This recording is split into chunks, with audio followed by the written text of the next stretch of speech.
À l'extérieur, le mont Saint-Michel apparaît de 8 lieues en terre et de 15 en mer, comme une chose sublime.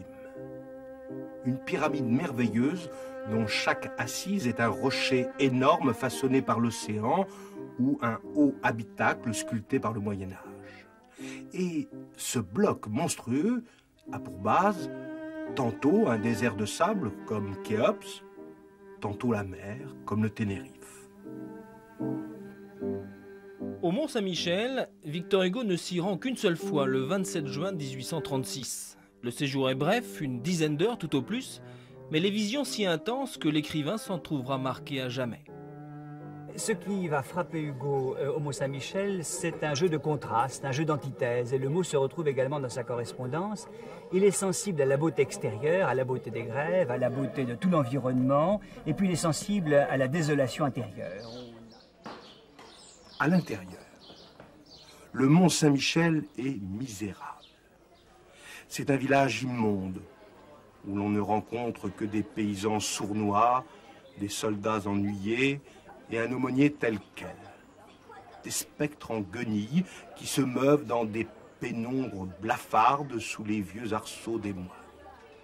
Et il est sensible également à la liberté qui règne tout autour du Mont Saint-Michel, la liberté des oiseaux, la liberté des vagues, la liberté de mouvement tout autour du mont. Dans le mont, la rue est extrêmement chargée.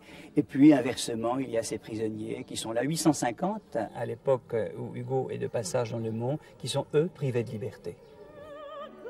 Au-dessous de moi, à travers les barreaux d'un de ces cachots qu'ils appellent les loges, je voyais pendre les jambes d'un prisonnier qui, tourné vers la Bretagne, chantait mélancoliquement une chanson bretonne que la rafale emportait en Normandie.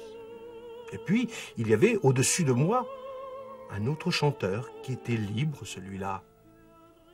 C'était un oiseau.